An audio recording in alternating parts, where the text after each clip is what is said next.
네, 한 단계 수익으로 도약할 수 있는 시간이죠. 섬세한 포트의 결정판, 템베거의 여신 아이린 어드바이저와 함께하겠습니다. 위원님, 안녕하세요. 네, 안녕하세요. 네, 위원님 추석 잘 보내셨습니까? 네, 푹 네. 쉬었습니다. 네, 추석 잘 보내셨으니까 오늘도 파이팅 넘치게 시장 분석 부탁드릴게요.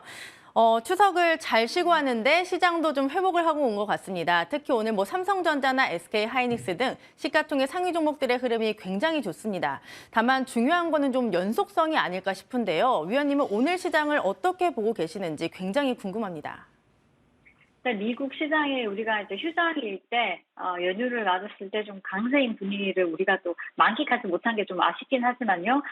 추가적인 상승이 지금 나오고 있고, 미국 시장이 단기 반등일지 아니면 추가적인 상승이 나올지 이 여파에 따라서 이제 우리 시장 같은 경우도 추가 상승이 나올지 아니면은 한 번 더 단기 반등으로 봐야 될지 여기 대해서 이제 조금 살펴봐야 되는 흐름인데, 여기서 중요한 키포인트는 원 달러 환율이 아닌가 싶습니다. 그리고 최근에 우리가 달러 인덱스 같은 경우에 110을 돌파를 했다가 110 아래로 108선까지 내려오는 흐름이 보여지고 있고요. 지금 현재도 108.241에 머무르고 있는데요.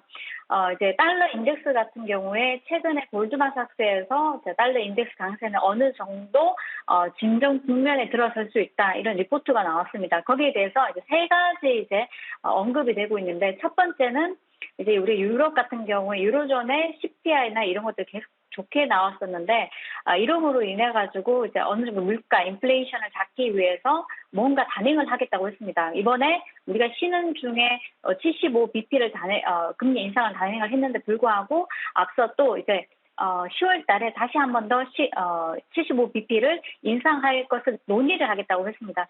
그렇게 된다면은 유로화 같은 경우도 일전에도 유로화가 굉장히 약세를 보이는 구간에서 금리 인상을 단행을 하고 어느 정도 유로화 약세가 다시 한 번 더 반등 흐름이 보여졌는데, 이번에도 마찬가지로 똑같이 유로존 같은 경우 금리 인상을 단행한다는 이슈가 나오자마자 유로화가 반등이 나와주었습니다. 그렇다면은 다시 한 번 더 또 10월 달에 금리 인상 얘기가 나올 때 다시 한 번 더 이제 반등이 나올 수 있고요. 그렇다면은 달러 강세는 어느 정도 진정세가 또 유지가 될 수 있다 보여지기 때문에, 달러 강세가 상승 추세에서 어느 정도 진정세를 보이려면은 우리가 또 물가 인플레이션도 어느 정도 잡혀야 되는데, 인플레이션 같은 경우도 이제 중국 시장에서도 이제 소비자 물가 지수나 생산자 물가 지수가 굉장히 둔화하는 흐름이 보여졌고요. 특히나 생산자 물가 지수가 큰 폭으로 둔화되는 흐름이 보여졌습니다. 이런 부분도 이 달러 인덱스 같은 경우 어느 정도 정점을 찍고 내려올 수 있다, 조금 완화되는 분위기가 나올 수 있다, 이렇게 보고 있고,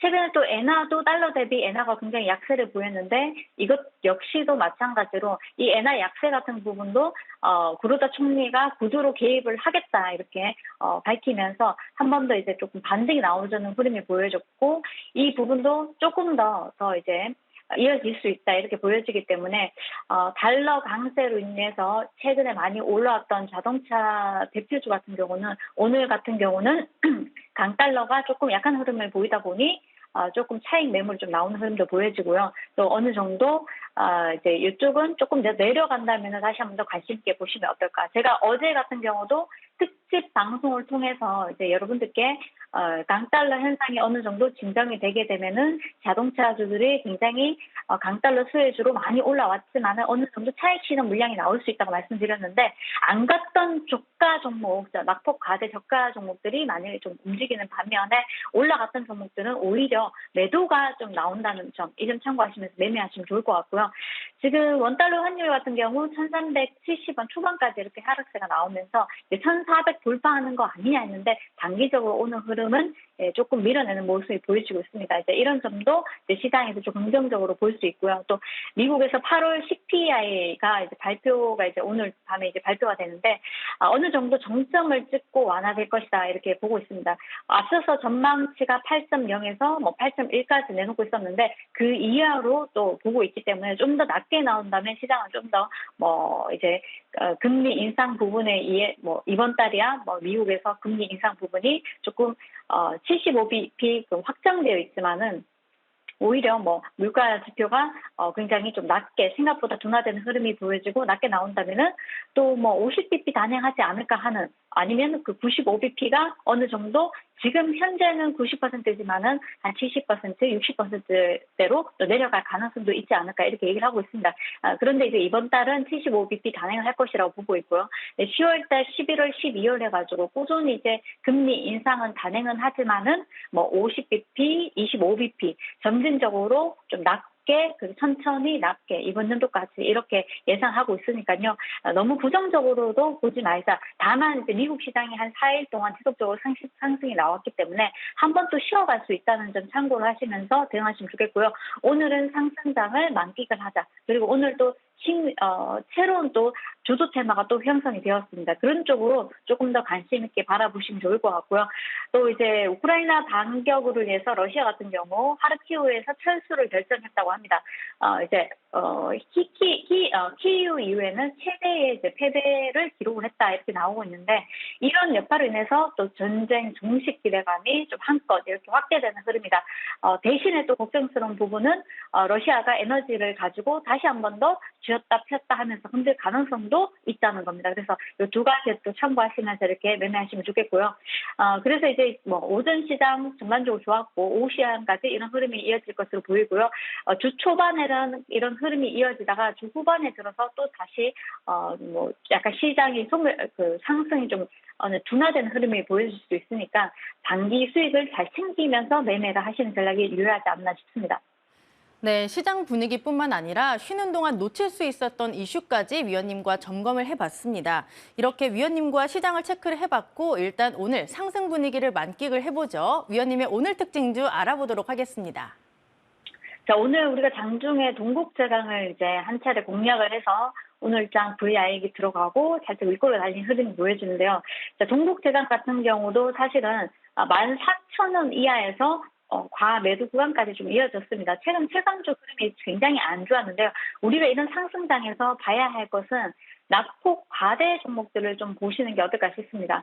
물론 뭐 지속적으로 상승이 나온 종목들도 좋지만은 바닥권에서 상승이 나올 만한 재료가 있고 또 그쪽 섹터를 좀 더 잘 공략을 한다면 좀 더 이제 훈풍 이어질 가능성이 높기 때문에 좀 안정적으로 가져갈 수가 있겠죠. 그래서 이전에 이제 차트 한번 보시면은 14,000원 정도가 항시 지지를 해주는 라인인데 최근에 들어서는 14,000원을 깨고 한 2달 넘게 이렇게 흐름이 좋지 않았습니다. 그러다가 일전에도 한번 돌파를 시도했다 밀어버렸는데 오늘 같은 경우는 오늘 장중에 거래가 만만치 않았죠. 그래서 오늘 보니 태풍 흰남노 영향으로 인해서 포스코 영광로가 한 3기가 한꺼번에 정지가 되었다고 합니다. 그래서 이 이슈로 인해서 이제 동국제강이나 또 이제 현대제철이나 이런 종목들이 장중에 10% 넘게 급등이 나오고 있는데요. 향후 6개월간 정상 가동이 좀 불투명하다 이런 얘기도 있고 또 포항제철소 같은 경우는 금일 같은 경우 정상화됐다 이런 이슈가 있었는데 지속적으로 본다면 우리가 자동차용 뭐 강판이나 또 특수 강종이나 조선용 후판이나 방위 산업 쪽에도 우리가 방탄 후판이나 이런 쪽에 다 들어가기 때문에 당분간은 철강 가격이 강세가 이어질 수 있다. 그래서 저는 이제 동국제강 조금 시총이 있는 종목 중에서는 현대제철이나 동국제강이나 이런 종목들이 오늘 급등이 나왔기 때문에 조금 쉬어가는 흐름이 나올 수도 있고 지금 자리에서 차분하게 121선 돌파를 한번 시도해 보지 않을까 싶습니다. 그리고 121선 그러면은 이제 가격을 보시면 15,000원 초반대인데요. 종고점에서 돌파해서 한번 121선 돌파가 나오는지 한번 지켜보시면 좋을 것 같고요. 보유하신 분들 뭐 15층, 16층, 17층 이렇게 계신 분들은 오히려 지금 타이밍에서 어느 정도 이렇게 눌림목이 온다면은 추가 매수를 하셔서 판단을 낮추시고 15층 초반으로 만드신다면 충분히 입장할 수 있지 않을까 싶습니다. 네, 관심 있게 보시면 좋을 것 같습니다. 네, 오늘의 특징주는 동국제강이었습니다. 지금 주가가 10% 넘게 급등을 하고 있는데요. 당분간 철강 가격이 강세를 보일 것이고 이에 따른 수혜가 기대된다라고 보고 계십니다. 참고해 보도록 하겠습니다. 네, 이렇게 종목 특징주까지 알아봤고요. 종목 AS까지 진행을 해보도록 할게요. 첫 번째 종목 3기 보도록 하겠습니다. 3기는 제가 드리고 난 뒤에 지속적으로 급등이 나오면서 3일 연장 급등이 나오고 좋은 수익이 나오고 있는데요. 자, 이 자리에서 한 30% 정도 상한가 수익이 나오고 있습니다. 3기 같은 경우는 우리가 최근의 모멘텀이라고 한다면 포르쉐 IPO 상장 이슈가 있었고요. 동사가 포르쉐에 납품한다는 소식으로 인해서 급등이 한 차례 나왔는데 여기 실적이 더해졌기 때문에 추가 상승이 충분히 가능한 것이고 급등이 나오는 거라고 볼 수 있습니다. 자, 이제 알루미늄 다이캐스팅 전문 업체고요. 고객사로 현대차뿐만 아니라 폭스바겐 그리고 또 아우디 등등 해서 고객사도 다양하게 확보를 하고 있습니다. 26년에 매출 1조를 달성하겠다고 자신감을 미쳤는데요. 이 부분에 의해서 주가가 지속적으로 탄력을 받는 모습인데요. 아직까지 끝났다고 보기는 어렵고요. 제가 지난주 추석을 앞두고 마지막 장에도 밀어내는 모습이 있었지만은 충분히 또 한번 움직일 수 있다 말씀드렸는데 오늘 장도 이제 20%대 급등이 나와줬습니다. 중요한 것은 3개만 가는 것이 아니라 오늘 전반적으로 자동차 종목들이 좀 약한 흐름입니다. 많은 종목들이 다 가다 보니까 전반적으로 예전에 많이 갔던 종목들은 조금 상승폭이 낮은 부분이 없지 않아 있는데 다시 한번 또 달릴 가능성이 있기 때문에 포르쉐 IPO 관련주들은 꾸준하게 지켜보시면 좋을 것 같고요. 오히려 한번 밀었다고 보는 그런 종목들이 다시 한번 더 탄력 있게 나올 수 있으니까요. 지속적으로 관심 있게 보시면 좋을 것 같습니다. 네, 이 종목은 실적에 대한 기대감이 높고 이 포르쉐 상장 모멘텀으로 움직였던 종목입니다. 최근에 주가 굉장히 잘 가고 있는데요. 현재도 16%의 급등세가 나오고 있습니다. 관련주들 잘 체크해보고 오늘 분석도 참고해보도록 할게요. 네, 두 번째 AS 진행해 보도록 하겠습니다. 두 번째는 바로 MPC인데요. 이 종목까지 점검해 주시죠, 위원님. 네, MPC 같은 경우는 플라스틱 물류 기자재 업체입니다. 현대글로비스하고 전기차 배터리 전용 용기 개발을 한다는 이슈도 있었고요. 또 이제 특허도 취득했다는 소식이 나오면서 주가 관찰을 급등했다가 또 밀어내고 조금 쉬어가는 흐름이 나오는데 최근에 폐 배터리 관련주들이 전반적으로 시세를 많이 낸 가운데 동사 같은 경우는 아직까지 시세를 내지 못했습니다. 오히려 저가 메리트가 있다고 보여지고 국내 최초로 전기차 폐 배터리 전용 플랫폼 역할을 할 것이라는 전망이 있기 때문에 동사가 꾸준히 바닥권에서 한 번씩 급등이 나온다는 점 참고를 하시고요. 이제 10,000원 전후까지 우리가 한번 조금 더 끌고 가면서 10,000원 전후까지 1차 목표가로 보시고 홀딩해보자 이렇게 말씀드리고 싶습니다. 네, 최근에 시장의 이슈인 폐배터리 관련 모멘텀으로 묶인 종목인데요. 다만 관련주 가운데 잘 움직이지 못했습니다. 오히려 그래서 주목을 해볼 만하다라고 하셨고 목표가 10,000원까지 잡아주셨으니까 참고해 보도록 할게요. 마지막 AS 진행해 보도록 하겠습니다. 마지막 종목 알톤 스포츠입니다. 위원님 점검해 주시죠. 자, 이제 가을이 다가왔습니다. 좀 선선하죠. 네, 전형이 좀 선선한 흐름이고 또 우리가 9월, 10월 달에 우리 전기 자전거도 쉽게 이제 운동하러 가면 볼 수 있습니다. 뿐만 아니라 동사 같은 경우는 네이버에서 네이버 배달 서비스를 출시하겠다는 계획을 밝혔었는데 관련해서는 이제 네이버 배달 사업자로 바로고라는 업체가 선정될 가능성이 있다. 그리고 기대감으로 한껏 올라왔는데요. 바로고 자회사 무빙하고 MOU를 체결을 했습니다. 이것이 부각되면서 주가가 탄력적으로 최근에 또 거래량이 한껏 실리면서 급등이 나와줬는데 오히려 5일선까지 한번 밀린다면은 차분하게 2차 매수로 이제 대응을 하셔서 다시 한번 더 급등 시 매수가 손절가 잡으시고 수익 가져가시면 좋을 것 같고요. 익절 전략은 현재가도 매수가 좋아 보이고요. 자, 그렇다면은 5일선까지 밀린 다음에 2차 매수, 올라갈 때는 매수가 손절가 잡고 익절 전략 세워드리도록 하겠습니다. 네, 네이버 배달 서비스라는 모멘텀이 있는 종목이고 5일선까지 밀린다면 2차로 매수를 해볼 만하다라는 분석을 주셨습니다. 참고해 보도록 할게요. 위원님과 종목 AS 진행을 해봤고요. 그렇다면 오늘 또 점심값을 벌 수 있는 넥스트레벨 종목은 무엇일지 알아보도록 하겠습니다.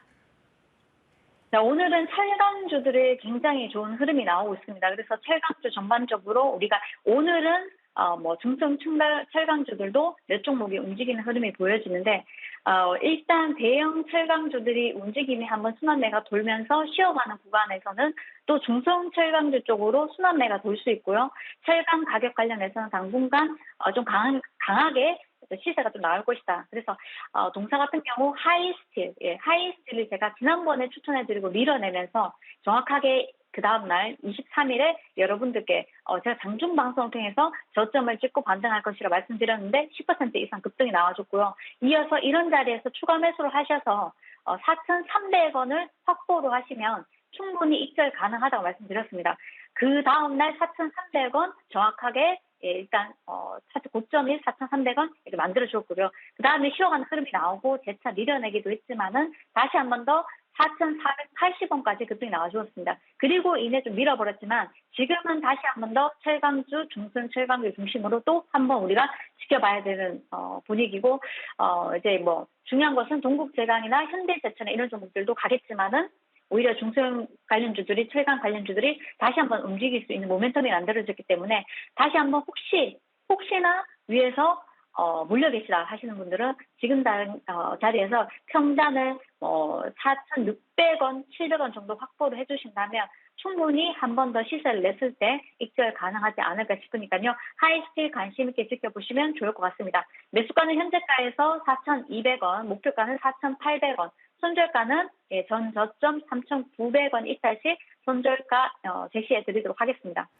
네, 이 종목은 저희가 넥스트레벨 처음 시작할 때 가져온 것으로 제가 기억을 하고 있는데요. 다시 한번 언급을 해주셨습니다. 철강주들 오늘 분위기 굉장히 좋은데 이 종목은 장중에 VI가 발동됐고 현재 주가 굉장히 잘 가고 있습니다. 철강 가격이 당분간 강세를 보이면서 수혜가 기대된다는 분석을 주셨고요. 목표가 4,800원, 손절가 3,900원 주셨습니다. 참고해 보도록 할게요. 네, 위원님과는 여기서 인사 나누도록 하겠습니다. 위원님, 내일 뵐게요. 고맙습니다. 네, 감사합니다.